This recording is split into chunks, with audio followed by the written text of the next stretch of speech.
And I think what we could take from that analogy is that as change management practitioners, that what we might be doing is offering orienteering skills. So we're not telling you this is the journey to take. What we say is, here is what is known partially from a map of what this territory might be. Now let's actually go and practice reading the map and being in this territory. And this is what we were doing with these children's exercises.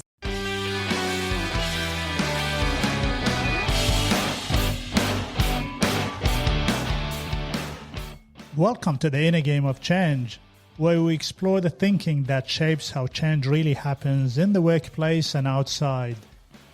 Some of you may remember Helen Palmer from a past episode of the Inner Game of Change.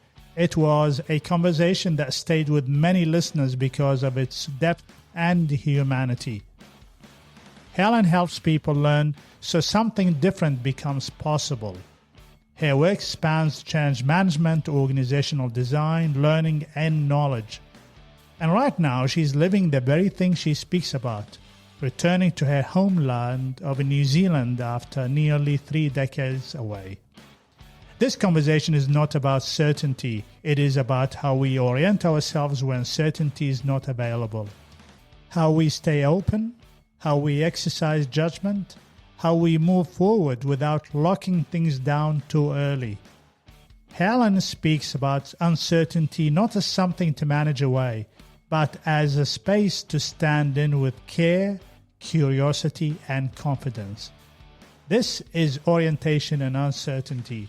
I am grateful to have Helen chatting with me today. Well, Helen, thank you so much for joining me in the Inner Game of Change podcast. It's so good to see you again. We had a conversation a few years ago. Pleasure to be here. Thank you so much.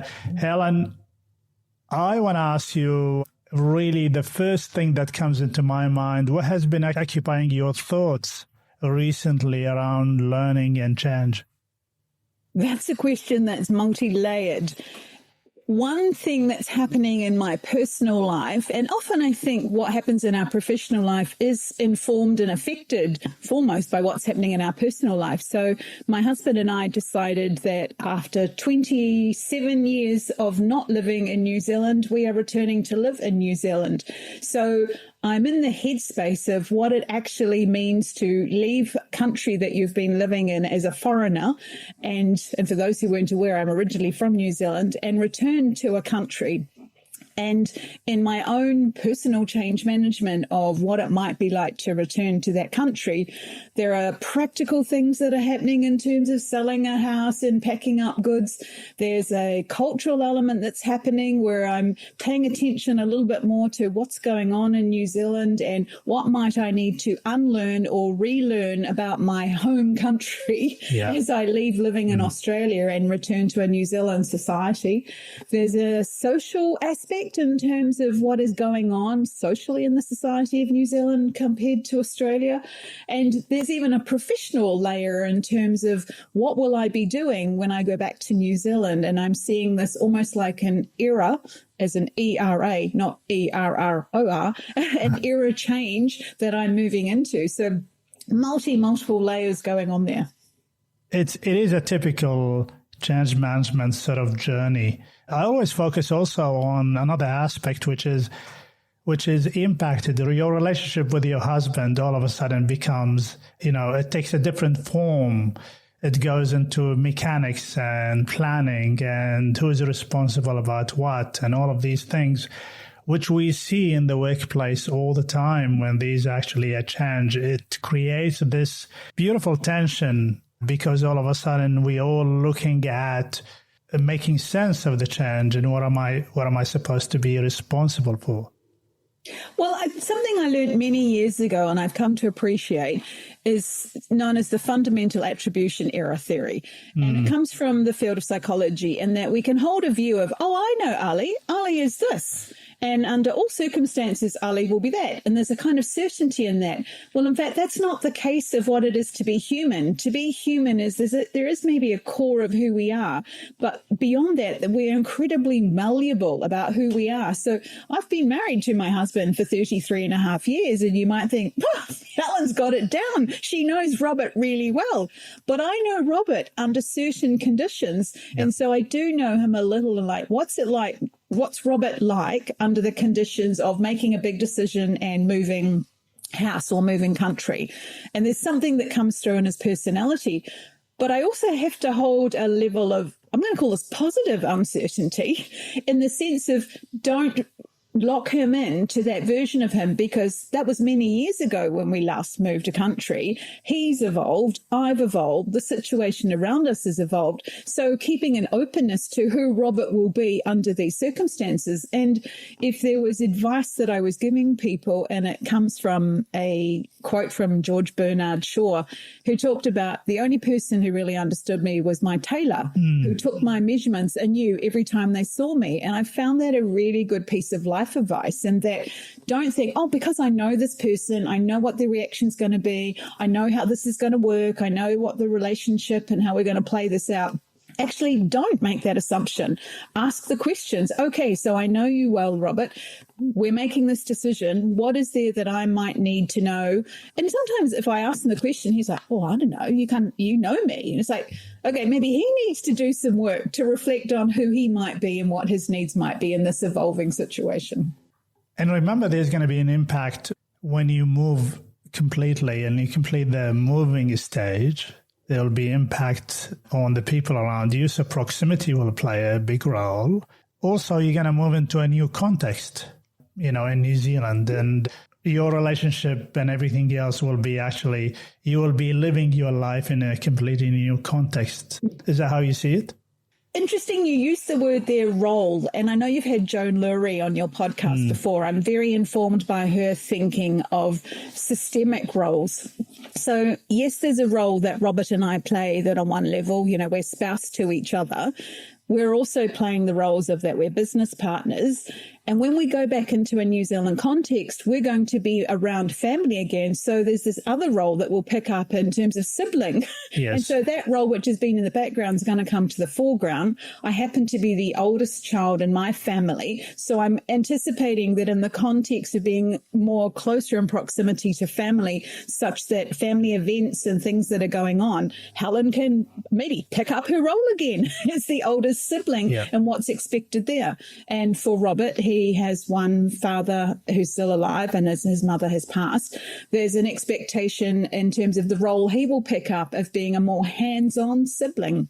So yes, in context, we're excited by what the context can afford.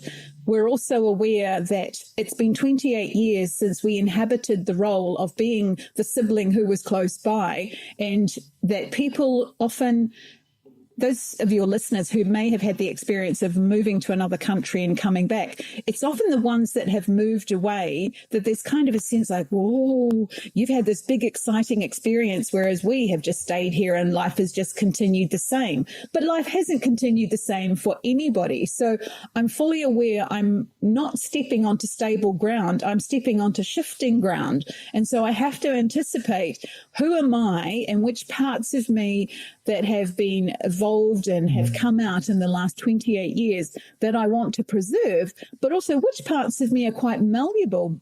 And quite funny, you said before we got on the podcast that my accent hadn't changed. Now, there are people in New Zealand who believe that I've been losing my Kiwi accent, and there are people over here in Australia who, if they've come from another country, aren't quite sure. They know I'm not Australian, but they're not sure I'm Kiwi, and they think maybe I'm South African. But I'm starting to mentally think, what is it to transition back into being a Kiwi? Which means I'm watching more television coming from New Zealand. I'm watching more threads coming through Facebook to sort of acclimatize myself. And maybe there's been a bit of a switch that's actually clicked on, okay, start redeveloping that Kiwi accent so that you will be more in tune with the society of which you're coming back to. I love this. Is acclimatization of status as well. What you're doing and your husband is, I lived in many countries, so I understand the challenges, and there's a beauty in uncertainty. But what I like about your story, it's a demonstration of first-order impact, second-order impact, and a third-order impact just lumped in one single move. Yes. The accent is an interesting thing. This is more about identity. And it's funny that you started to acclimatize and doing all of these things. I speak occupational habit of being in change management. Yes, exactly. That is a nice way of putting it.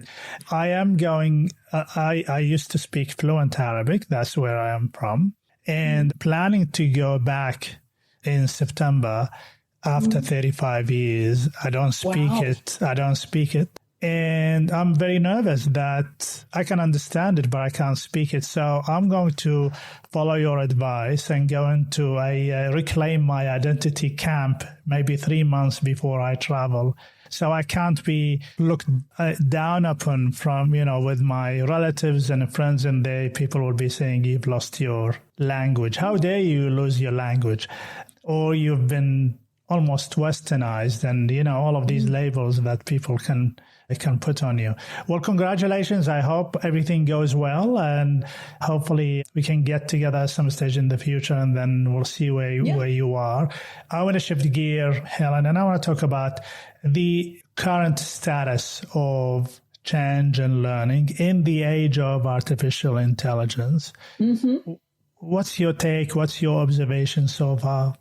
It's a very difficult one to have. And I know that there are people who would like the certainty of, well, if somebody could just tell me what it was, like maybe there's a white paper out there, or there's a guru who's got it sorted out. If they just told me what it was, then I will take the work to read that, understand it, go on a training course, and I'll be good to go. And of course, there are many people out there who are offering a training course or a view to kind of satisfy that hunger. My sense, and it might be a surprising answer, that in dealing with the age of artificial intelligence and any of these huge evolving things that are happening in our society, is that we need to have a known relationship of how we want to handle uncertainty. And it's interesting that you mentioned about uncertainty before, because I've been reflecting on what is my relationship with uncertainty, with whatever the topic might be. And so I'm going to go a slight little tangent here. And I've been thinking that when something's really complex and I can't get a handle on what it is, then leaning into some of the things I've learned from the field of applied improvisation have actually helped me go into that territory and not feel like, gosh, I've got to get this all figured out and sorted out because somebody's going to look to me to provide certainty. So it's been a bit of a meta process to understand what it is to handle uncertainty and be comfortable with uncertainty.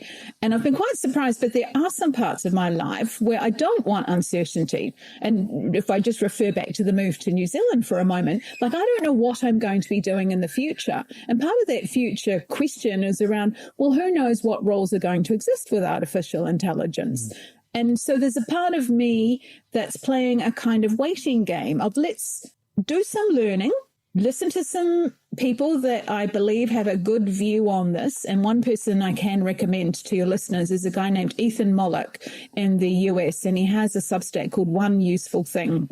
He's a professor at a university, so he comes from a business point of view and a bit of a technical point of view, but he sends an email out about once a week, and I use that as a way to kind of digest through his insight, on the frontier of what he's picking up and seeing, because there's so much information out there. It's actually overwhelming to even understand what should I pay attention to, how should I make sense of this. So approaching it from the point of view of pick one or two things, see what you can learn through them. One of the things I quite like about Ethan is that sometimes it's at quite a high level, sometimes it's down at a practical level. He's agnostic, he's not for any particular large language model, and just let that kind of wash over me. I'm not trying to grab it as if I've got to have certainty, I've got to know clearly what it is and make decisions. Now, I also want to preface that by saying I'm not in a position that I'm sitting inside an organization that's asking me to come up with strategy for AI. I'm not consulting to organizations. So at the moment, I'm treating it much more as a personal/professional journey of what is my sense making around general artificial intelligence tools. Play with them, experiment with them, see where I can push the boundaries with them in such a way that I wouldn't call myself a pioneer in terms of like the adoption curve. I'm maybe an early adopter, but play with them and don't back away from it, but also be kind to myself and not feel like I need to be on the front of it and completely understand it, because it's not something that you could understand. So that's where I'm sitting. Well, there's a couple of things that I want to share with you. And first of all, let's go to the uncertainty part. I was listening to actually Tony Robbins. I was listening to him, and he was talking about that. Actually, some of us, or the majority of us, should be craving certainty and uncertainty. I would agree with that. And then made me think that I like uncertainty. I've learned about uncertainty in my situation through life experience, because I've decided only when I live in the uncertainty, the potential is limitless. Creativity is encouraged, and it comes out basically. And by the way, lots of artists and creators, they like uncertainty. But also he mentioned something around, imagine if everything is certain in our lives, it'll be almost boredom, and in society. So that playfulness on the uncertainty is not a bad place to be in. So I really like that you've tackled it that way. So I'm just going to interrupt there, because one of the things that informs me is the Cynefin framework. And I don't know if we've talked about that previously. And if people are listening to hear me say Cynefin, it's the word spelled Cynefin, sometimes seen as Cynefin. It really is helpful that in complexity, I'm okay with uncertainty, and uncertainty is an appropriate response. In complicated and clear domains, certainty is better. And I think sometimes there's a bit of a paradox, and people think, I'm supposed to be a person who loves uncertainty, but I like certainty. It's an and. It's not an either-or proposition. It's having both of them. And, for example, I have no idea. There's a lot of uncertainty of when I land in New Zealand, what I will be doing next. That is freaking some people out, because they believe that you should have certainty about where's the money going to come from, what's the job you're going to be doing, back to the identity, what's your professional identity going to be. I'm okay with that level of uncertainty in that sphere. However, in the sphere of, I have a greyhound dog who has to get from Brisbane to Christchurch. I do not want any uncertainty whatsoever in that process. I want to know exactly what day he's flying, what their veterinary things are, who's going to be taking care of him at every point. And so I've been sitting with this interesting conundrum in my life of uncertainty over here, perfectly fine. I'm comfortable with uncertainty over here, and absolute no. Yes, yes. Certainty there. Yes, absolutely. I mean, surgeons really crave certainty, because there's not a lot of creativity in it, especially when it comes to safety. You also mentioned something else, that there is a lot of literature that has actually been written. But one conscious decision that I made 2.5 years ago is that there's a lot of noise, and it's really it will require me to be so good at picking up signals. So I've decided, forget it. I will create my own experience. So every time I hear something, I go and actually experiment with it. And then I arrive to my own conclusions. And I can tell you 9 out of 10 times what people write about is one angle of a problem. And then we already, before we started recording the podcast, we talked about the map versus the territory. What the world is showing us nowadays is lots of maps. And they are representations, but they are not real life. I've been working with a lot of hundreds and hundreds and hundreds of people, and my advice to them is always find out yourself and create your own experience. That's the only possible way that you will reach to your own conclusions. And that is the beautiful thing about the technology. It is not the technology, I think, what we need to look at. It is how we as human will exercise our judgment the way we think about the technology, the way we think is going to help us.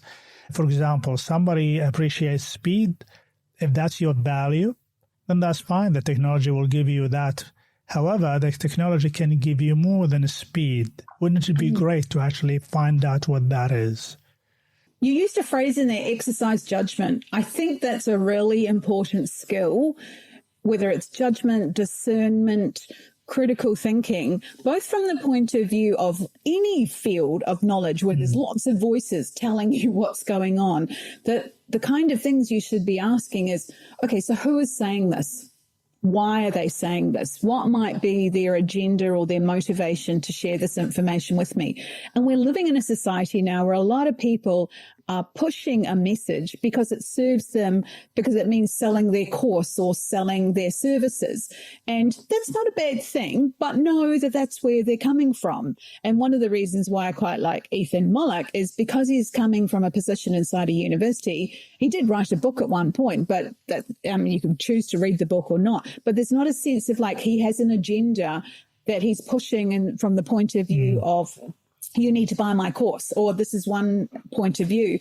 And I think also then when it comes to using generative AI, there's another element there of exercising judgment. So you put something in for a prompt and you ask it to help you with something, and then it returns something to you. You need to be able to go, okay, now, why did you give me this? And is this kind of helpful? And what might be the privilege and the bias that's in the large language model behind it that's informing you giving me this choice? And I think that's a skill that has kind of been lost. And I think, jumping to another quick thought here, you mentioned the idea of a map. I remember the time when somebody went, you know, that map of the world that you've known as a child, that's not actually, that's one version of a map. That's the Mercator version of a map. There's something called the Peters projection. And if you don't know about there being other, then you just think, well, that map is the map of the world. You know, that's what I have seen in books and that is what the world is. And then when you start to realize, oh, there's a history to why the Mercator map was made the way that it was made. And it was to help with navigation under particular circumstances. And so it's serving that purpose. If it was to serve the purpose of helping the general population understand the world and understand where they lived relative to other people and what size of countries were, etc. And there's a wonderful little clip from the television show West Wing.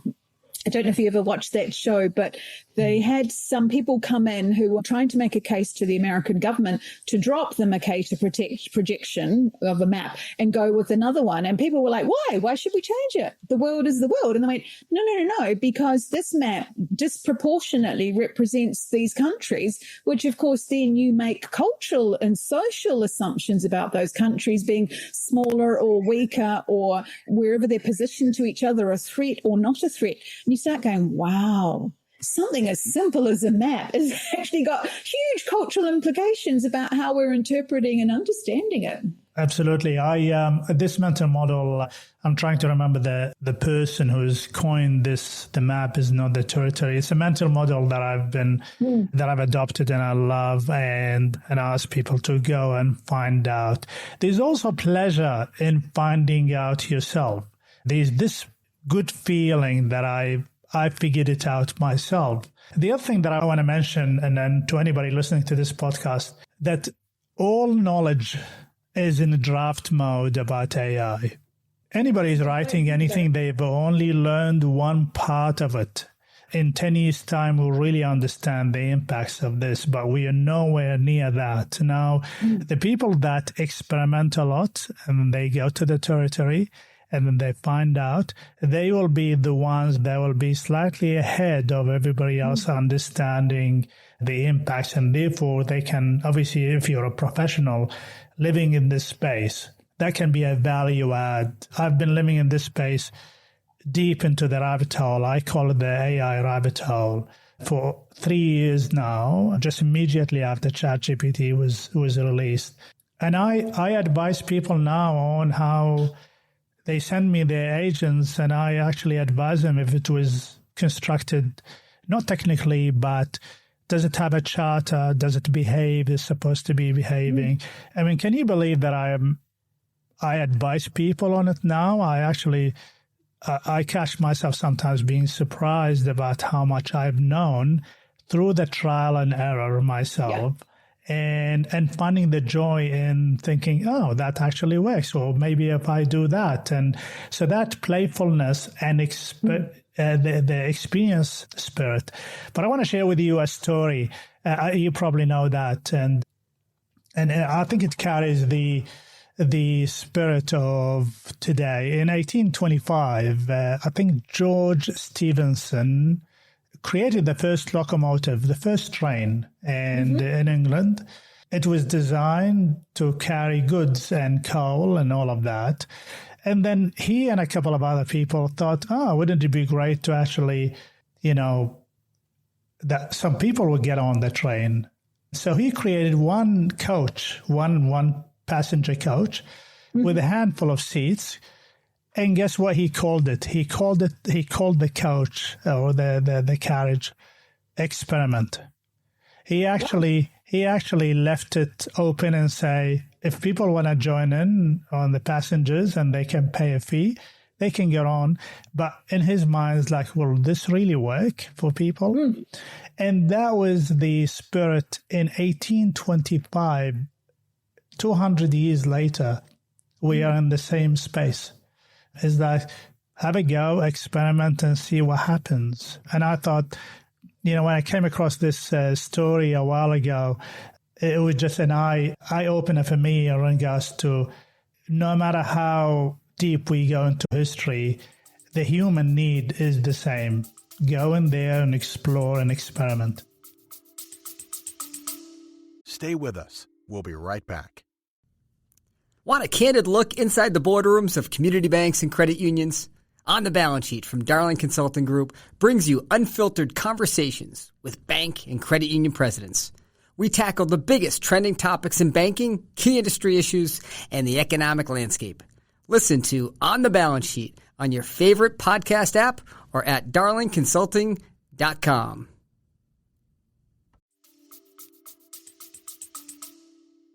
Interesting. I think there's a link back here to a couple of things that you were talking about before with my own journey in terms of context and role and identity.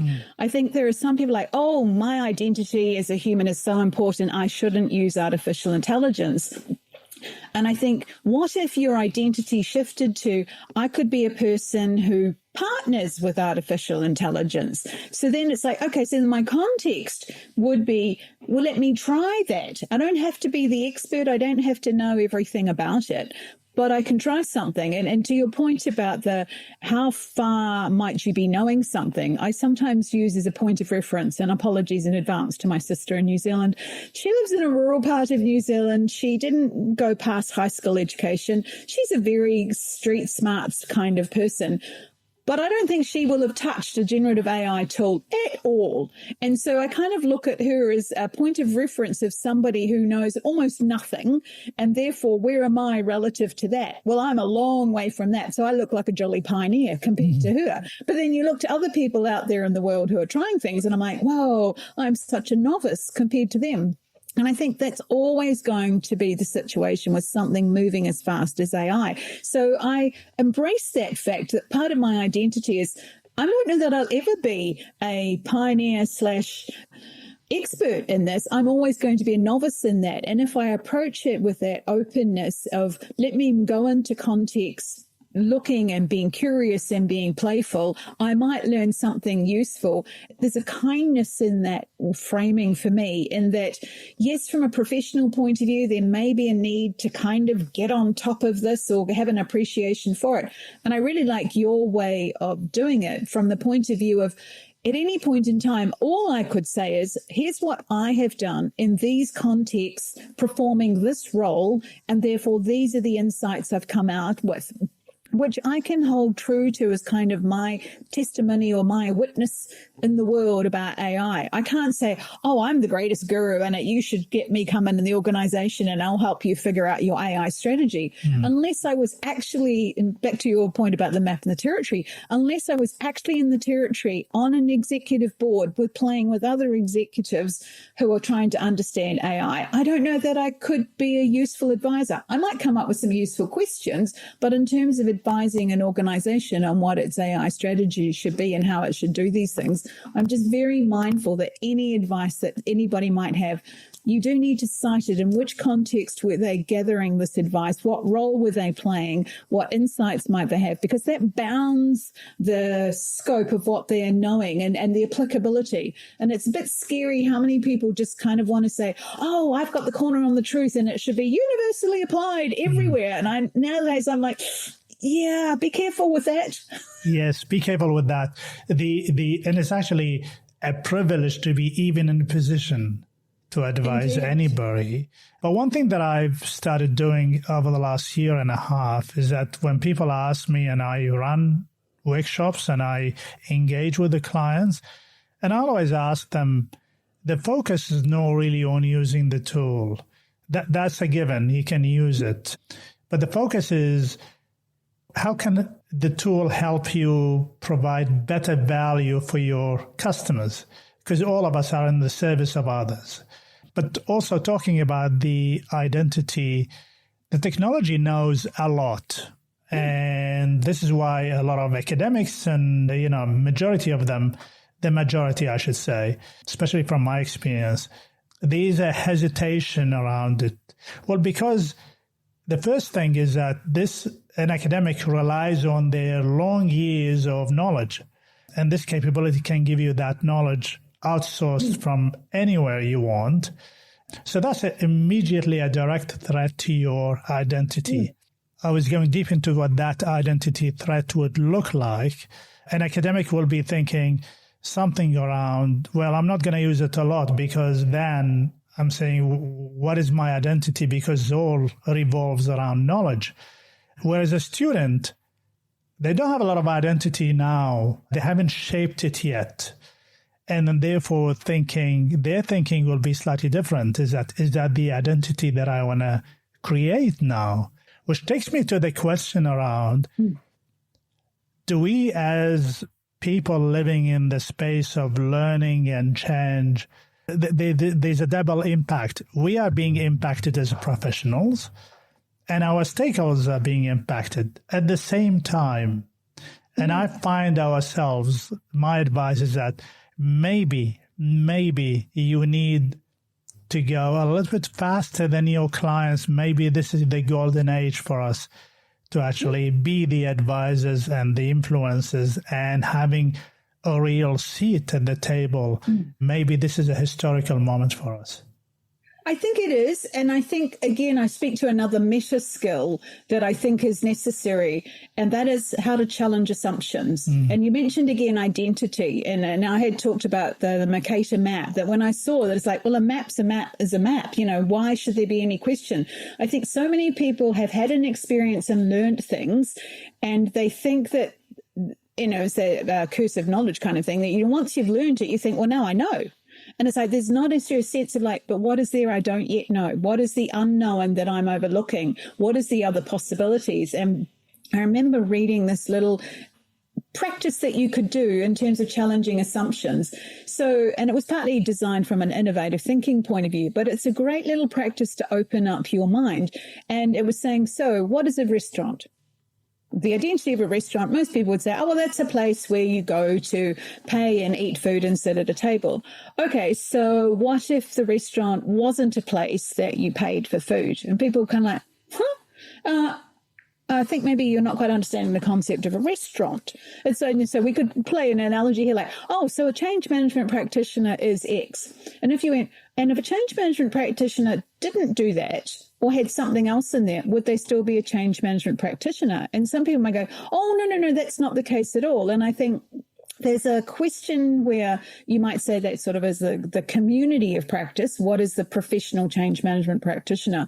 But even if you were saying, Ali, the change management practitioner, or Helen, the change management practitioner, what assumptions am I making of that role? and who I am in that role and how I play in the role. If I played around with these assumptions that I was no longer the person doing tactical stuff, but I was doing strategic stuff, or I was straddling the lines doing strategic and tactical stuff, or I was somebody who used AI or didn't use AI, how does that shift my sense of identity? And then just paying attention to that inner work of, oh gosh, I'm feeling a bit uncomfortable with this. Well, what insights is that bringing me up about that kind of discomfort? What do I need to do for self-care around myself? How is that affecting the relationships with other people? Because I think from some of those insights, we can start to have greater empathy for other people who we are asking to change or take on different things. And I think being ahead of the game, we should be being ahead of the game of that inner work and that meta work, not just the technical work of using artificial intelligence. I like that, the word empathy. Recently, I've been thinking a lot about it. Maybe 10 years ago, I started using change empathy as a requirement for anybody working in the change space. But recently, and maybe in the last few years, I shifted into what I call adoption empathy, because it's actually more than a software. And there are so many implications because of it. And because everybody else this is the only change happening in my life. Well, I think the internet in my lifetime obviously happened, yes, but I was asleep at the wheel at the time. But now this is the change that is almost, COVID was negative, impacted everybody at the same time. And AI now is coming our way, impacting everybody at the same time, which means knowledge is still in the draft mode for everybody. But as a professional group within the change management, I think we have a historical opportunity to influence how organizations actually look at this, rather than somebody decides we need to train people on ChatGPT, but the training is not what needs to happen. That is a must to happen. Obviously, you need to learn it. But what happens after? And what happens after? And what happens after?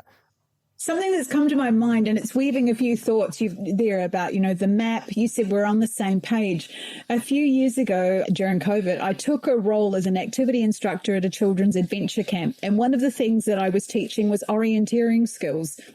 And part of me was kind of like, really? People need to learn this? But there were children coming from cities who didn't really understand north, south, east, west, or how to read a map. And I think what we could take from that analogy is that as change management practitioners, that what we might be doing is offering orienteering skills. So we're not telling you this is the journey to take. What we say is, here is what is known partially from a map of what this territory might be. Now let's actually go and practice reading the map and being in this territory. And this is what we were doing with these children's exercises. There was one round where we gave them a map and we asked them to orientate through an actual physical environment using the map. But the second activity we did, which was really fascinating, is we asked the children to draw their own map. And we said, here's some tools to use in terms of a legend and items. They then made a map. They gave it to the other team, and then the other team had to figure out that map. And I'm wondering whether, here's some innovative thinking, that what we should do in change management practice is not come saying with a certainty like, here is the map, it's exactly this. It's like, here's what map reading looks like. Here's what orienteering skills look like. Here's a couple of elements that you use when you're making a map. Now, given what you know in this context, in your role, draw a map that is enough for what you know right now. It's not the map for the whole world. It's not a map for all circumstances and all uses, but have a go at drawing a map and then have a go at somebody else using and following that map and seeing what they might learn. And then what that gives you again is a kind of meta set of skills of like, I know how to orientate myself into territory that I'm not familiar with. I know how to read a map. I know how to draw a map. And I think that would be, in some ways, the approach that I would be recommending to organizations. Don't go looking for a pre-prepared map that already exists out there. Sure, somebody would have written something, but, maybe it's for like the next state over, which is not a place that you're going to inhabit or where you're going to be. You need something that's more relevant to the territory around you.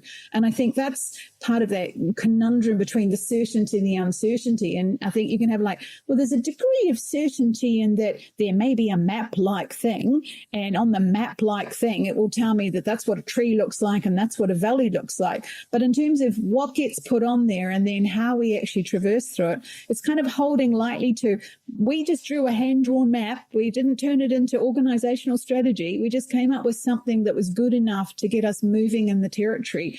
And we then followed or use that map to orientate ourselves and see what we might discover. And from that, we're learning some skills of what it is like to move in unknown territory. I like that. I really like the word orientation. I think that's if we achieve that, I think we've done a fantastic job. One of the things that I usually finish my engagements with is that I mentioned to my clients is that I hope I inspired you to start thinking about that in a slightly different way within your own context. And it's the inspiration. And what I've noticed also is that if somebody is inspired, especially through personal experimentation, and you think, oh, if it's doing this, maybe will it really do this? And I'll be saying, well, have a go and find out and report back. But you can see the compound effect of being inspired to take one small action, and all of a sudden they get, oh, I can do this, which means I can do this, which means I can do this. Even that thinking process is important. Yes. But what I also mentioned is that, and I talked to a group of change managers a couple of months ago, is that they need to liaise with their leaders as well to actually talk about, we need leaders to give people a space and safety to explore and experiment because everybody's busy with their normal job.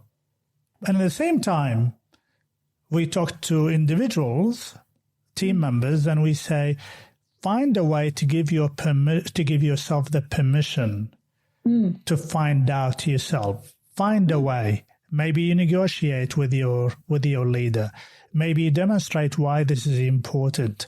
Maybe you spend even 10 minutes, after work, or maybe you're in the car. You can literally talk to ChatGPT in the car and then explore ideas. But to wait for God to arrive, God will not arrive. That is actually the main thing that I really want to mention. And it's an exciting space to be in. So I get excited every single day currently, and especially around learning a new capability. Helen, I am aware of time, and I'm really enjoying this conversation. From where you sit, what would be the takeaway for us to consider for the next 12 months, perhaps, when we are in the business of learning and change and engagement? I think you made a good point there about there needs to be some space for learning. And I think sometimes people think, oh, I'll make the space when I'll go on a training course. And I encourage people to, yes, that can be valid to do, but it also can be kind of seductive in that you're just deferring it to somebody else to come up with it. I think if you reframed it to, what if I took 15 minutes every week and I learnt something myself? And you could treat that in a very serendipitous way of, let me just subscribe to somebody like Ethan Mollick, and I'll just spend the first few weeks using that 15 minutes just to read what he's seeing and what he's observing. It could also be then maybe it's if I haven't signed up to a ChatGPT or a Gemini Google or Pi or Claude Anthropic, let me get an account and let me just try it. And I know some people are like, I don't know, what can I do with it? Well, I don't know. What do you want to do with it? And you get this kind of argy-bargy going backwards and forwards, like, what's a use case? Many of these tools, when you enter them the first time, they're kind of almost prompting you of the potential kind of use case that you might use it for. And you might go, oh, if I'm doing this for work, what is it telling you about my holiday? Just go with that.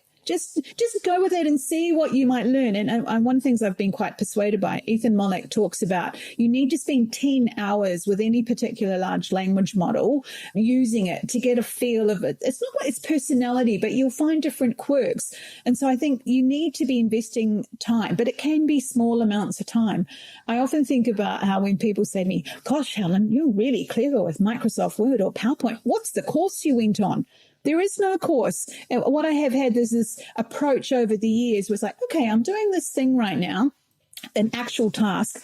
I wonder if there's a quicker or a shorter or a different way to do this. I'm going to give myself 5 or 10 minutes to look at the help file or be curious about some of the other menu items here I haven't seen before and give them a go. And if it produces something useful, I'm going to go with it. If it's not, then I'm going to stop and I'm just going to continue doing this the way that I've done.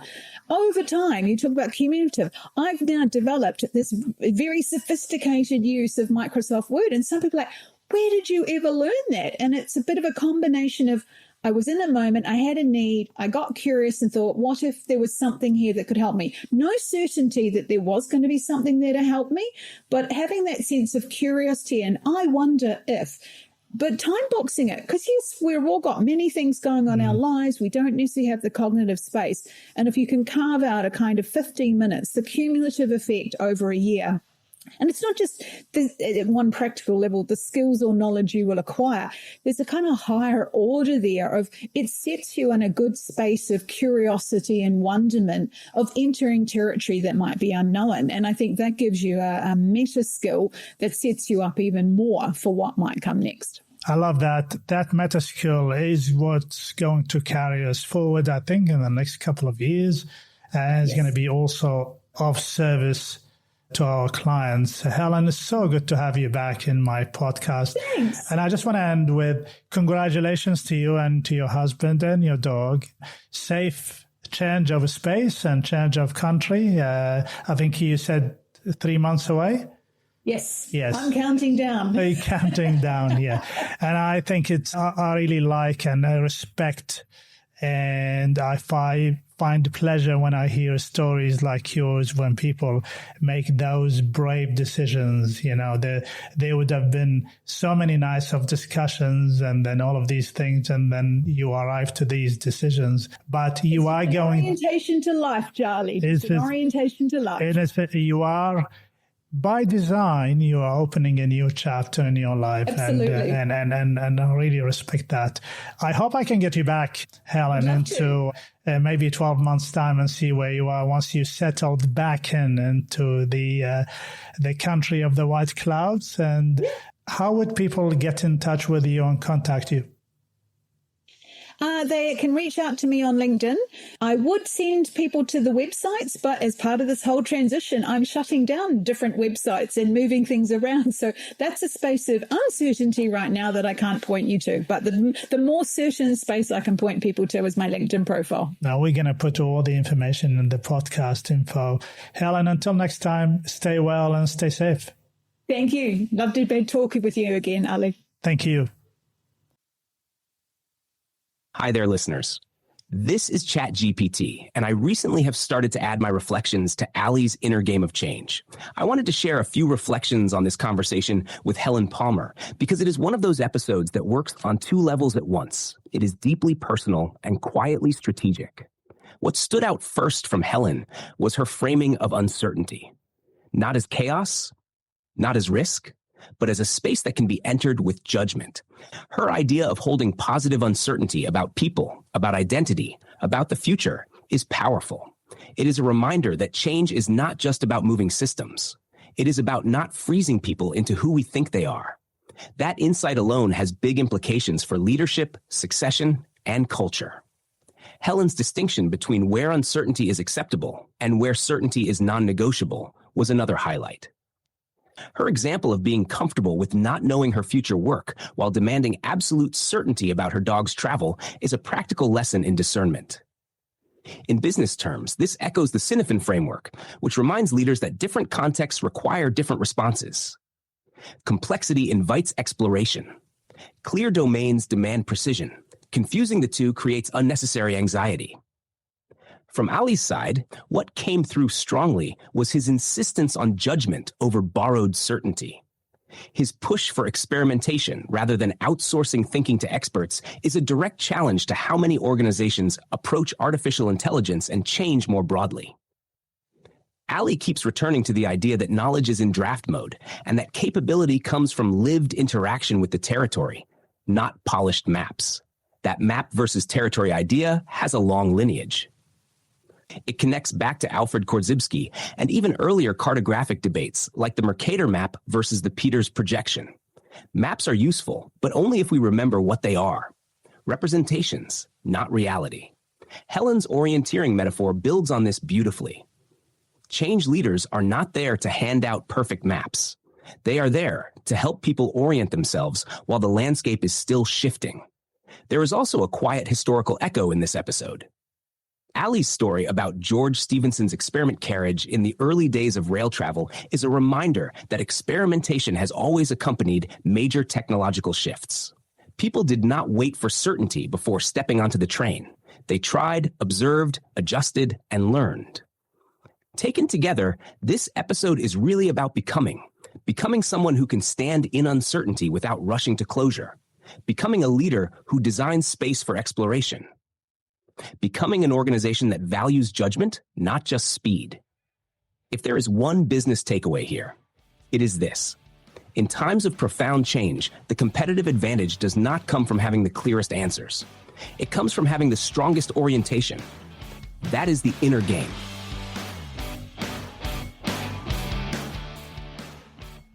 Thank you for listening. If you found this episode valuable, remember to subscribe to stay updated on upcoming episodes. Your support is truly appreciated. And by sharing this podcast with your colleagues, friends, and fellow change practitioners, it can help me reach even more individuals and professionals who can benefit from these discussions. Remember, and in my opinion, change is an enduring force, and you will only have a measure of certainty and control when you embrace it. Until next time, thank you for being part of the Inner Game of Change community. I am Ali Jama, and this is the Inner Game of Change podcast.